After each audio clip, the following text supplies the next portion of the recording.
कोई भी TET exam हो, जैसे कि C TET, M P TET या जो भी शिक्षक भर्ती से जुड़े हुए एग्जाम है, उनमें मनोविज्ञान के क्वेश्चंस काफ़ी ट्रेंड करते हैं। तो दोस्तों, जैसा कि आप सभी लोगों को पता है कि हमारी डेली मनोविज्ञान की क्लासेस चलती हैं और आज की हमारी क्लास 5th है। तो दोस्तों, 3000 प्रश्नों की सीरीज चल रही है। जिन्होंने भी लास्ट वीडियोज़ को नहीं देखा है, आप सभी लोगों को डिस्क्रिप्शन में लिंक मिल जाएगी, आप वहाँ से जाकर देख सकते हैं। तो नमस्कार दोस्तों, स्वागत है आपका अपने YouTube channel AKS career exam study पर।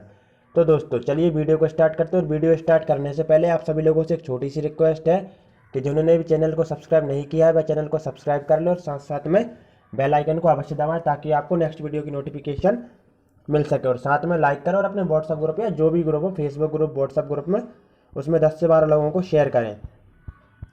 चलिए दोस्तों, वीडियो को स्टार्ट करते हैं। तो दोस्तों, 61वें प्रश्न से स्टार्ट करेंगे। जो लास्ट वीडियो है उसमें 60 प्रश्न तक करा दिए गए थे। तो चलिए दोस्तों, स्टार्ट करते हैं। आज का हमारा पहला प्रश्न है, 20वीं शताब्दी में मनोविज्ञान को माने जाने लगा। तो दोस्तों, 20वीं शताब्दी में मनोविज्ञान को क्या माने जाने लगा? तो दोस्तों, इसका राइट आंसर हो जाएगा बी, व्यवहार का विज्ञान। मनोविज्ञान को व्यवहार के विज्ञान के रूप में माना जाता है वर्तमान समय में। लेकिन दोस्तों, एक बात और, अब मनोविज्ञान का बिल्कुल शुरू से लेकर देख लेते हैं कहाँ से स्टार्ट हुआ था, किस प्रकार से देखेंगे। दोस्तों, मनोविज्ञान जो है दोस्तों, जो दर्शन शास्त्र की शाखा थी सर्वप्रथम, किस चीज़ की दोस्तों? सब दर्शन शास्त्र की शाखा थी।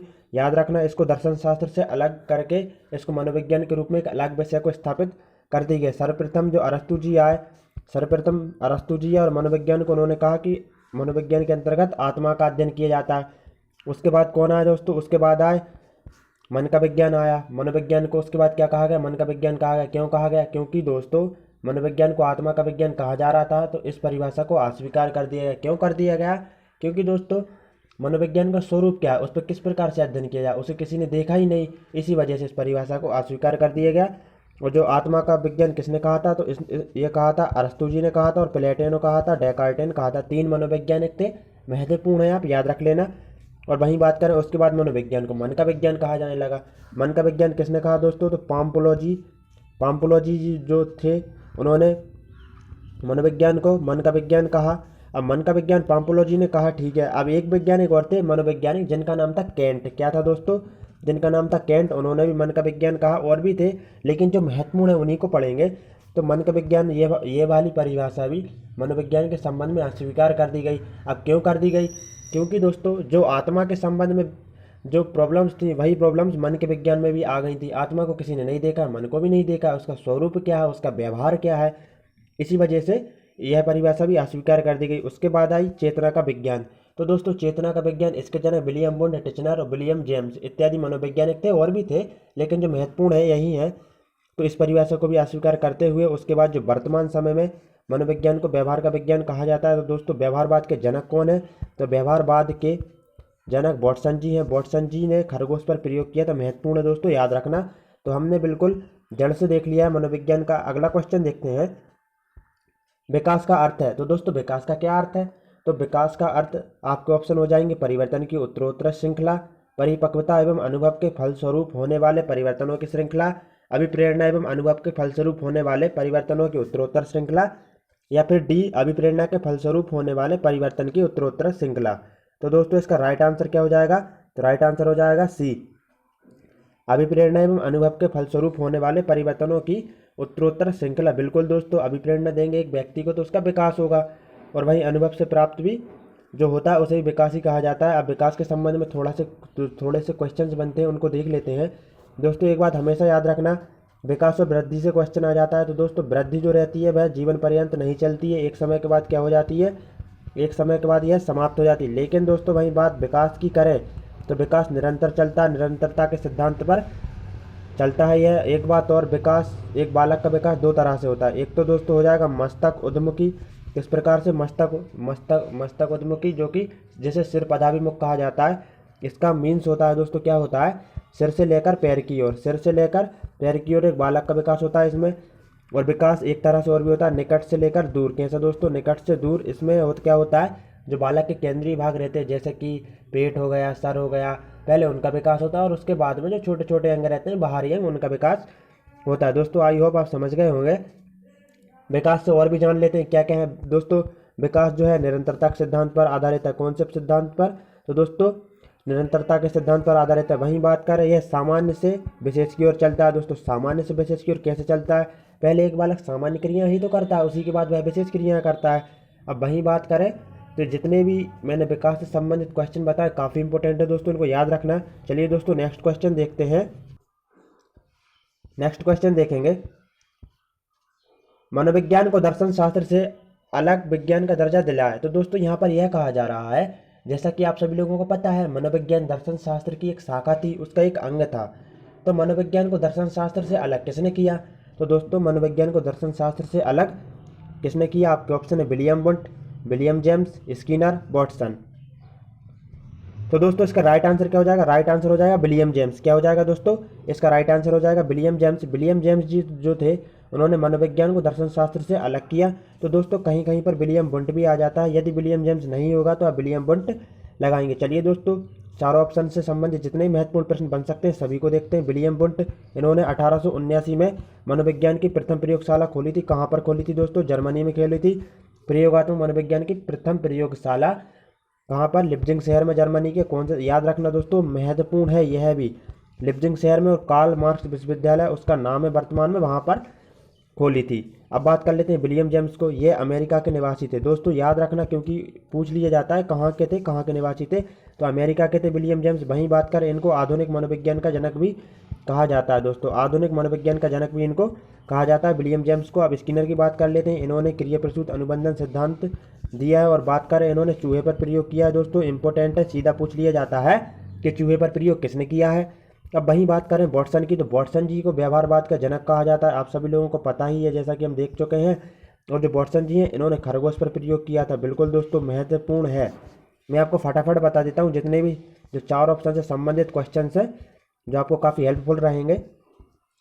आगे देखते हैं दोस्तों, निम्नलिखित में से कौन सा वृद्धि और विकास के सिद्धांतों से संबंधित नहीं है। दोस्तों जैसा कि विकास के संबंध में हम पढ़ चुके हैं, तो देखेंगे दोस्तों वृद्धि एवं विकास से कौन सा ऑप्शन इनमें सही नहीं है।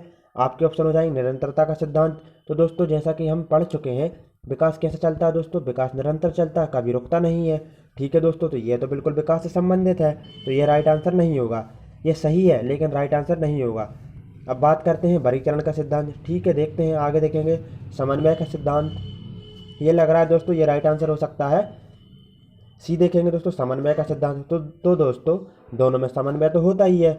वहीं बात करें व्यक्तिकता का सिद्धांत, दोनों एक दूसरे से स्वतंत्र भी होते हैं और परस्पर पूरक भी होते हैं दोस्तों। तो दोस्तों यहाँ इसका राइट आंसर क्या हो जाएगा? सी हो जाएगा। वर्गीकरण का सिद्धांत विकास एवं वृद्धि से संबंधित नहीं है। दोस्तों वृद्धि और विकास से कुछ महत्वपूर्ण प्रश्न निकल कर सामने आते हैं, उनको एक बार फिर देख लेंगे। दोस्तों जो वृद्धि रहती है वह निरंतरता के सिद्धांत पर काम नहीं करती है, वह एक समय पर जाकर रुक जाती है। याद रखना दोस्तों, रुक जाती है, परिपक्वता आ जाती है तो उसके बाद रुक जाती है। वहीं बात करें विकास की, तो जो बच्चे जैसे ही गर्भ में आता है उसी के बाद से उसका विकास आरंभ हो जाता है। पहले क्या उसकी आकृतियाँ, उसकी रचना, भार वगैरह का निर्माण होता है माँ के गर्भ में ही, और उसके बाद क्या होता है जब तक उसकी मृत्यु नहीं होती तब तक उसका विकास होता ही रहता है। तो ये काफ़ी इंपॉर्टेंट है। नेक्स्ट क्वेश्चन देखेंगे, 65वां क्वेश्चन है, मैकडूगल ने अपनी पुस्तक आउटलाइन ऑफ साइकोलॉजी में किस शब्द की कड़ी आलोचना की है। तो दोस्तों मैकडूगल जी की एक पुस्तक थी जिसका क्या नाम था? Outline of psychology. दोस्तों याद रख लेना क्योंकि पुस्तक से एक या दो क्वेश्चंस आ जाते हैं, सीधा पूछ लिया जाता है यह पुस्तक किसकी है या किसकी है, इस प्रकार से। तो दोस्तों मैकडूगल जी ने अपनी पुस्तक आउटलाइन ऑफ साइकोलॉजी में किस शब्द की कड़ी आलोचना की है? आपके ऑप्शन है आत्मा, मन, मस्तिष्क या फिर चेतना। तो इसका राइट आंसर हो जाएगा चेतना। दोस्तों जो मैकडूगल जी हैं वह व्यवहारवादी मनोवैज्ञानिक हैं और इन्होंने अपनी जो पुस्तक थी इनकी आउटलाइन ऑफ साइकोलॉजी उसमें चेतना शब्द की कड़ी आलोचना की है। अब दोस्तों मैकडूगल से संबंधित जितने भी क्वेश्चंस बन सकते थे सभी को देखेंगे, जल्दी जल्दी देखेंगे दोस्तों फटाफट। मैकडूगल ने दोस्तों 14 मूल प्रवृत्तियां दी हैं और इन्होंने मूल प्रवृत्ति का सिद्धांत भी दिया है। याद रखना दोस्तों, मूल प्रवृत्ति का सिद्धांत भी दिया है, आप समझ लेना। और बात करें इनकी एक पुस्तक है आउटलाइन ऑफ साइकोलॉजी, जैसा कि दोस्तों ये लिखा है यहाँ पर। तो इन्होंने इस पुस्तक में 1905 में व्यवहारवाद शब्द दिया। कौन सा शब्द दिया दोस्तों? व्यवहारवाद। अब आप सोच रहे होंगे व्यवहारवाद तो वाटसन ने दिया था, जिनको नहीं पता है तो दोस्तों आपकी जानकारी के लिए मैं बता दूं कि वाटसन जी जो हैं व्यवहारवाद के जनक हैं दोस्तों। याद रखना व्यवहारवाद के जनक हैं, लेकिन जो व्यवहारवाद शब्द है दोस्तों वह सबसे पहले तो विलियम मैकडूगल ने उनकी पुस्तक का क्या नाम है दोस्तों? आउटलाइन ऑफ साइकोलॉजी में सन 1905 में दिया था। महत्वपूर्ण है दोस्तों, याद रखना। अब बात कर लेते हैं ऑप्शन में क्या है, आत्मा। तो दोस्तों अरस्तु हो गए, प्लेटो हो गए और डेकार्टे हो गए। तो इन्होंने क्या, जो मनोविज्ञान है उसको आत्मा का विज्ञान कहा। उसके बाद पाम्पुलोजी और केंट आए, उन्होंने मन का विज्ञान कहा। तो इस प्रकार से आप समझ गए होंगे। चेतना का विज्ञान किसने कहा था, विलियम वुंट, जेम्स और टिचनर वगैरह थे। आगे देखेंगे नेक्स्ट क्वेश्चन को।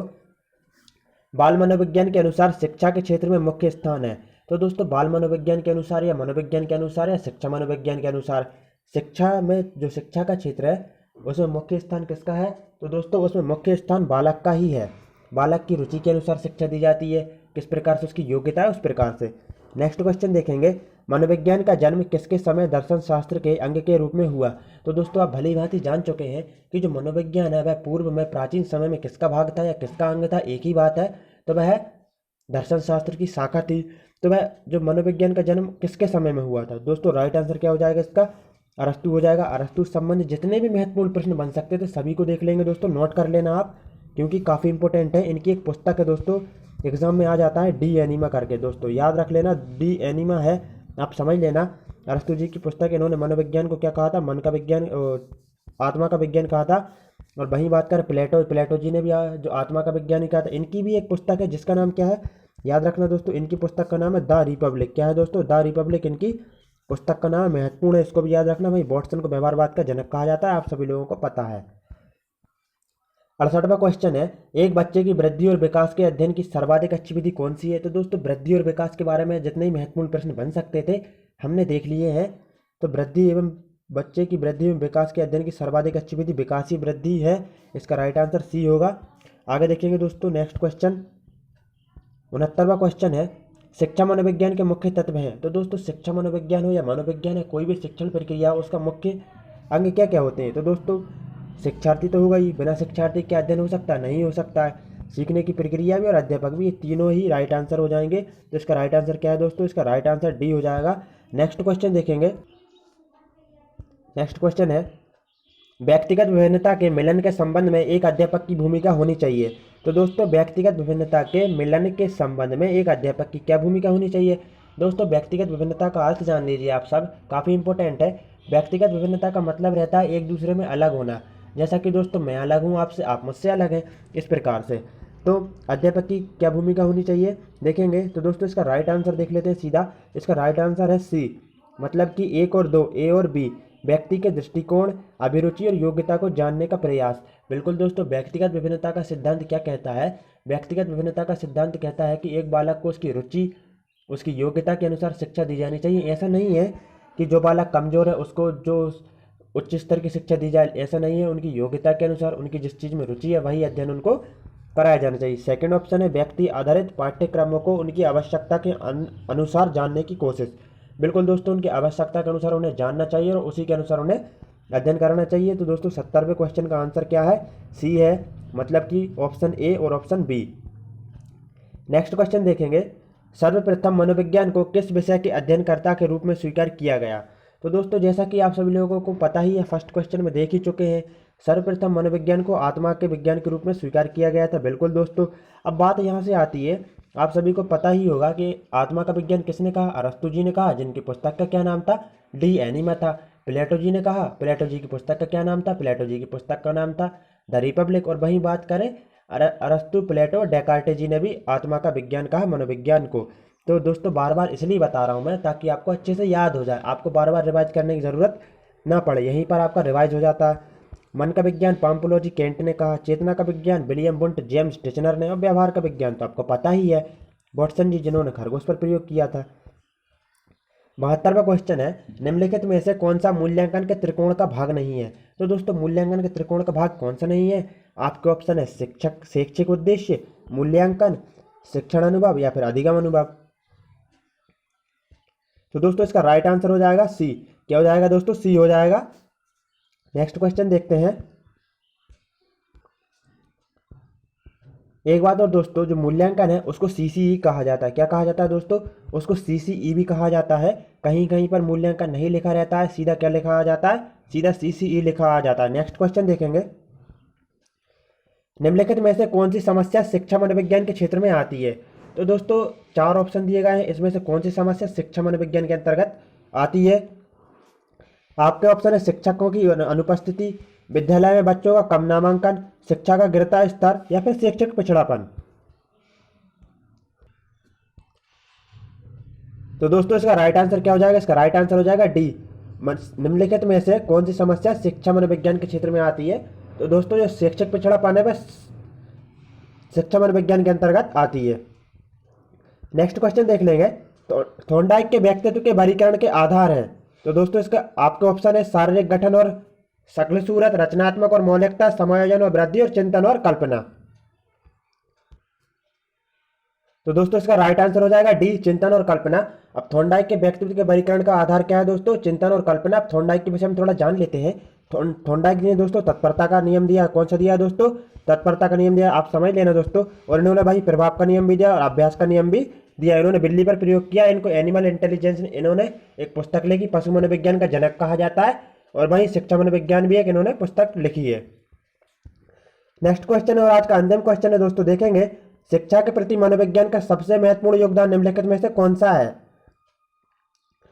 तो इसका राइट आंसर हो जाएगा दोस्तों डी, अध्यापक द्वारा उचित शिक्षण विधियों को अपनाने में सहायक होना। बिल्कुल दोस्तों, एक अध्यापक को उचित विधियों को ही अपनाना चाहिए। तो दोस्तों यहाँ पर हमने 15 क्वेश्चन कर लिए हैं। जो आगे के क्वेश्चन है नेक्स्ट वीडियो में देखेंगे दोस्तों। जय हिंद, वंदे मातरम।